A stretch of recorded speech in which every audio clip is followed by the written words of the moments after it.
Hey everyone, today I'm going to create this tulip in Inkscape, which is pretty easy.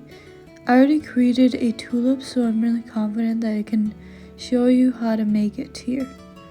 So here I'm just figuring out how exactly I made the tulip that I did before. So it's sort of like a leaf, I think, like a curvy little leaf, and then I duplicated it for the base of it. Then I flipped it and then made it so it's like symmetrical to each other. This looks more like a tulip than the other one. Then for the inside, I thought like there's like a little crease at the bottom. I don't know if you noticed it, but I felt like it was the right decision. So here I used the vector tool to curve it and then create sort of like this like triangle corner shape or something.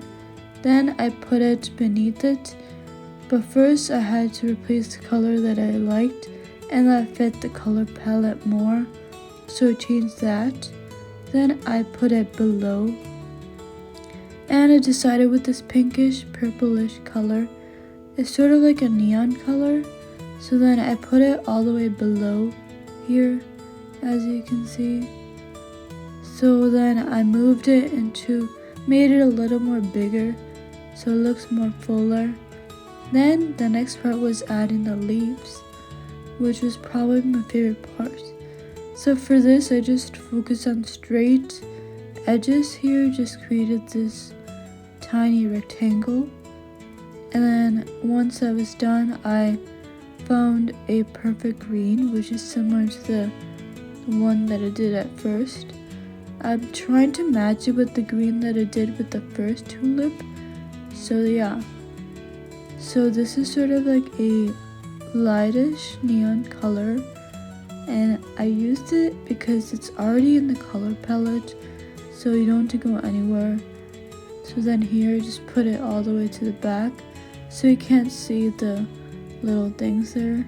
Then I switched the stroke or the fill to the same thing, so you can't see the outline that it does. Then I made this leaf thing, sort of like an ellipse, but like circular to fit it. Then I basically duplicated it and then flipped horizontal and then fit it to where it needs to be. And then here all I did after was just group them. So then when you move the object, it will like take apart all the stuff that we put our hard work in here. I thought it wasn't centered, so I just moved it a little bit to the center. Then I moved the leaves along with it. And yeah, that's how you create a leaf a tulip. A leaf and tulip. It's pretty easy. Since the spring season is right around the corner, I thought I would show you how to make it. It's super easy and super simple. And let me know if you have any questions in the comments below. So all I did was select it and then group it so you can move it anywhere that you like. And yeah, that is today's video. And I'm just gonna group it here, then it'll be ready to go. Then you can move it wherever you want. So yeah, that is today's video. Make sure to like and subscribe, and I'll see you guys next time. Bye. And also comment below stuff you'd like me to do next if you have any questions. And yeah, I'll see you guys later. Bye.